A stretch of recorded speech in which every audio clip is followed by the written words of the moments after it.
Hey y'all, what's up? Welcome to the Bill and Frantz show. Today we have a great show for you today. Of course, the young, beautiful lady in the middle between us is Amy, okay? And she's our guest today, and she will be singing later on one of her songs, well, her and Bill's song. So, hey, let's get it rolling.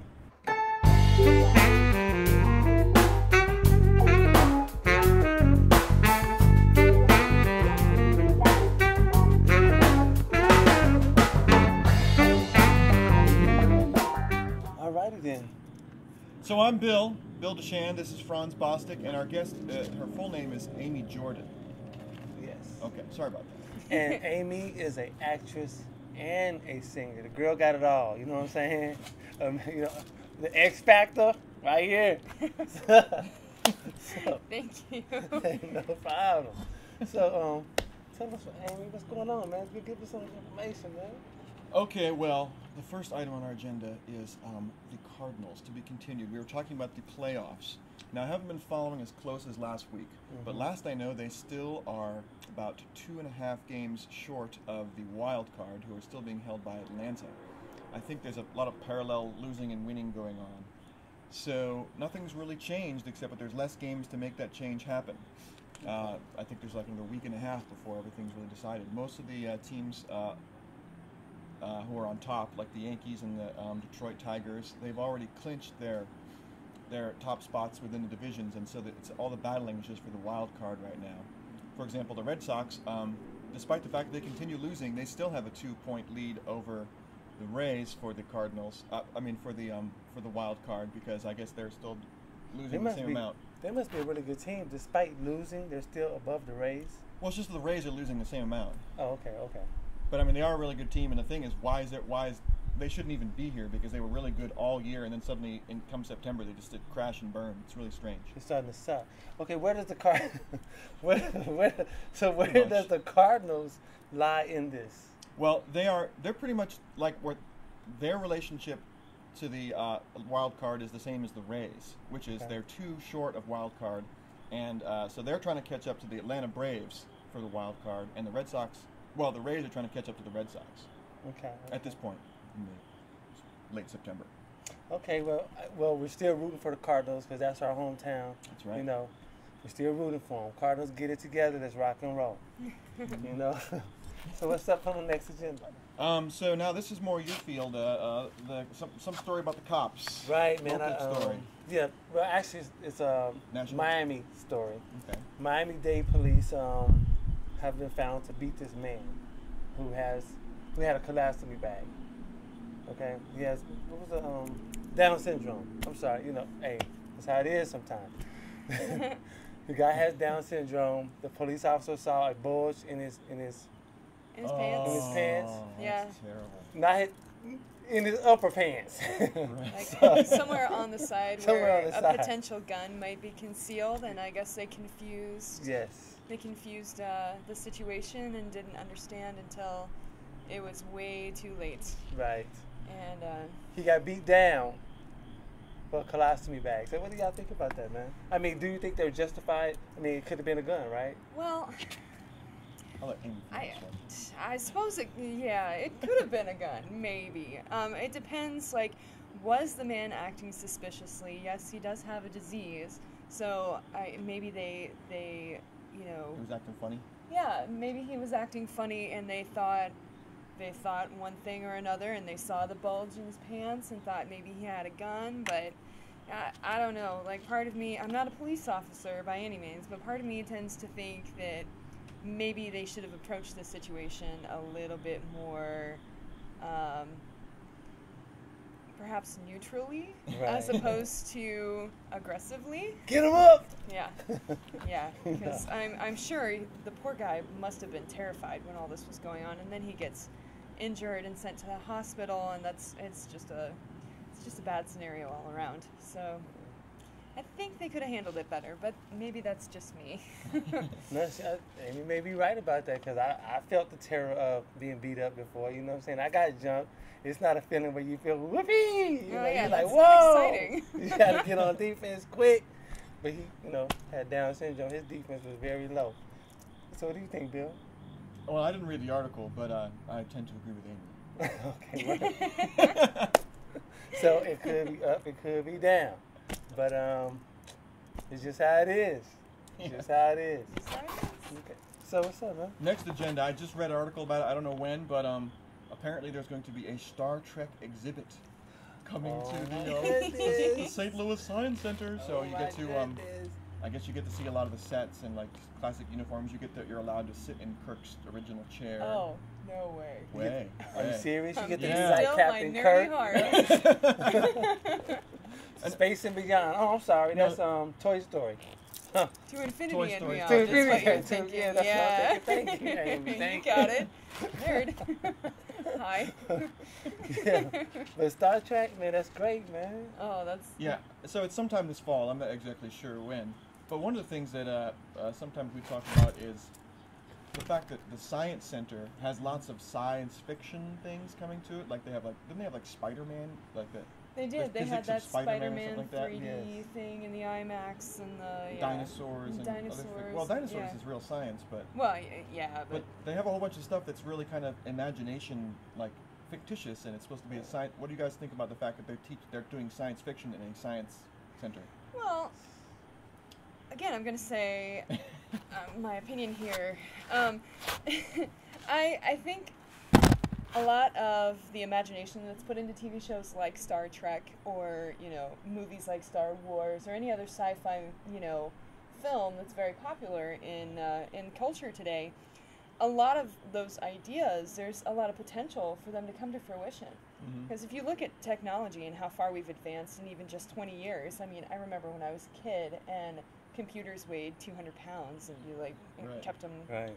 They were huge and they were green and they didn't really you could type on them and it was very it was very young technology and it's developed so far now your phone is a computer in your hands. Right. And that's that's far and away bigger than we could have ever imagined before. So it seems like mixing these genres of sci-fi TV shows and like incorporating it into actual science like in life, I think it kind of sparks kids' imaginations to try and invent and build new things, and it's not exactly teaching them facts, but it is teaching them to use their imaginations to expand their minds to maybe build the next great technological breakthrough. Who knows? Yeah. I'd be curious to see how they handle it, how they try to integrate fact with fiction and things like that. Yeah. Yeah. But the good thing about it, I think, is that you have to do that because the kids today are very visual. A lot of kids, they have to see it. And I kind of imagine it where if, you're Albert Einstein, you're sitting there imagining all these wonderful things that you think you're seeing in your mind and everybody else saying you're crazy, And you're like, I see this, and you come up with something and it's great, So I think science and fiction they have to blend. You know what I'm saying? To give that new scientist or that new invention or that new creation a chance at birth, because you have to imagine it first. You know what I mean? I do. So with that, hey, matter of fact, when you say that, they had a story about light speed, that there might be something that can travel faster than light speed.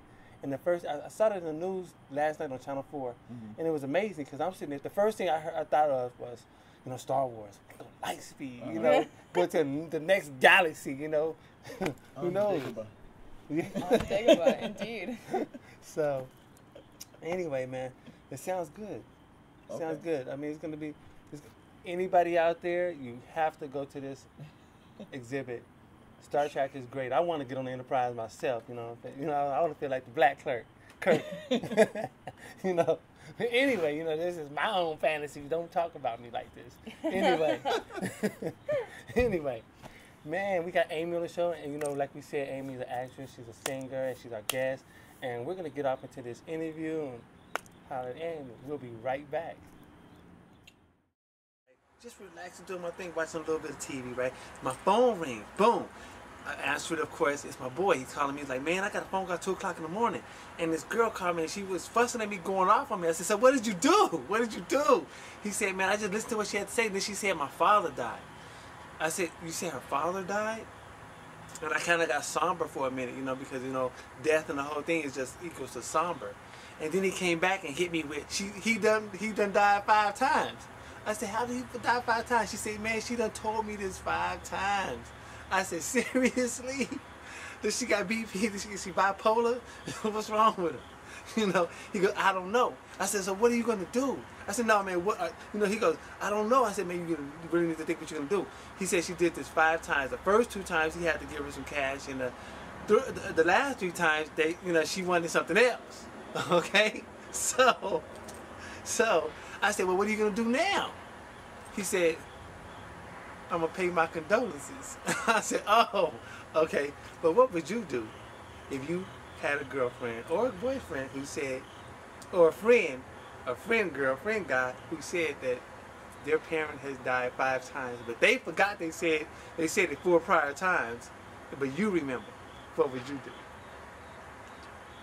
Okay, welcome back to the Bill and Frantz Show. Hey! Hey! Hi!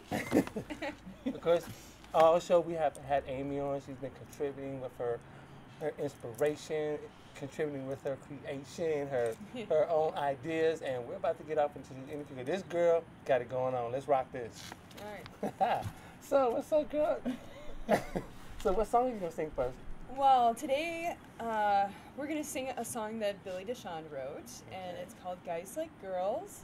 And you wrote it for, what's the album called again? The most recent one, Post. Post, yes. The most recent album. So we sang on it, we sang at the Warehouse. There was feels like years ago now. Yeah, it was back in late winter. I think it was March, maybe. I think it was March, and we premiered rather Billy's album and sung all of his new songs. So. Yeah, okay. That was a lot of fun. Yeah, it was a lot of fun. Silly song we're gonna do. It is a very silly now, song. the song is called Guys Like Girls. Like Girls. Yes. Now, I guess I can imagine what the song is about, but give me, what was your creative mode in the song? What were you thinking when you wrote the song, man? I kind of wanted to write a sort of modern drinking song, really. So it's got this thing. Well, not so much when we do it, but the idea is everyone sings along, and it's like the idea is basically guys like girls and girls like guys, but it's more progressive than that because some guys like other guys and some girls like girls, and it has this whole So it's very. Yeah. It's about open love. Everybody should have their own love. I guess it's called. Yeah, it's about love. It's about love. It's about love. Okay. All right. It is about love. All right. It's true. Okay. So, Bill wrote the song. Yes, he did. You guys are singing it together. So, what do you get from the song? What do I get from the song? Well, I mean, generally I just get the enjoyment of singing because it is a really fun, cute song, and he's got some amazing harmonies going on, not just in this song, but in pretty much all the songs that he does. He has some really unique sounding harmonies, and I enjoy singing harmonies. I mean, part of the joys of singing is to make it sound pretty, and he definitely wrote some pretty music, and really I just get the enjoyment of singing the song and having fun with it. That's cool, man. I'm glad to see y'all got everything going on, and also the actress part. Yeah. What's going on with the acting thing, girl? Well, at the moment, I am involved with a production of Rocky Horror Picture Show. It will be premiering at the Family Arena on October 22nd. And actually, a good friend of mine and fellow musician named Farrell Weber is putting it on. Really great guy. And we have an amazing cast. And talk about harmonies in there. There's a lot of stuff that we'll be doing harmony-wise as well. But I play the character of Janet.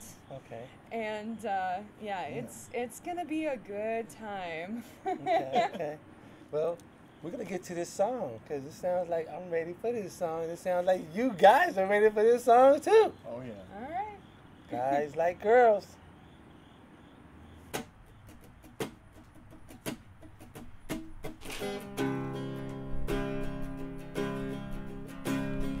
Guys like girls and girls like guys. Some guys like guys, some girls like girls. Some guys like girls who like other girls. Some girls like guys who like other guys. She caught my eyes, made me blush. When he smiles, I feel flush. When I see her, when I see him,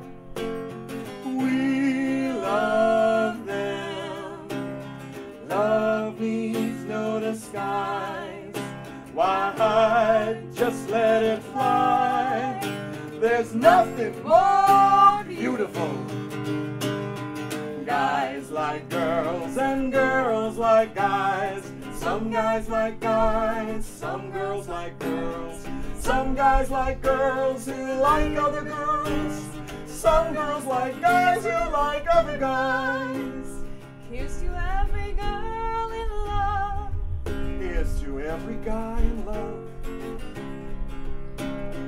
Raise it up. Hold it high. We love you. Love needs no disguise.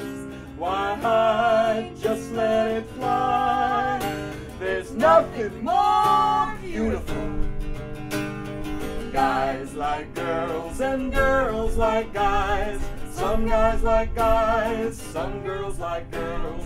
Some guys like girls who like other girls. Some girls like guys who like other guys. And some things in life you just gotta do. When love calls, stand up into it. It's very clear. Standing here. It's why we're here. Love needs no disguise. Why, just let it fly. There's nothing more beautiful. Hey! Guys like girls and girls like guys. Some guys like guys, some girls like girls. Some guys like girls who like other girls. Some girls like guys who like other guys. Man, y'all handle your business. You did your business. Right, Frantz. Right. That's what we do on the Bill and Frantz show. That's what we do. That's what we do.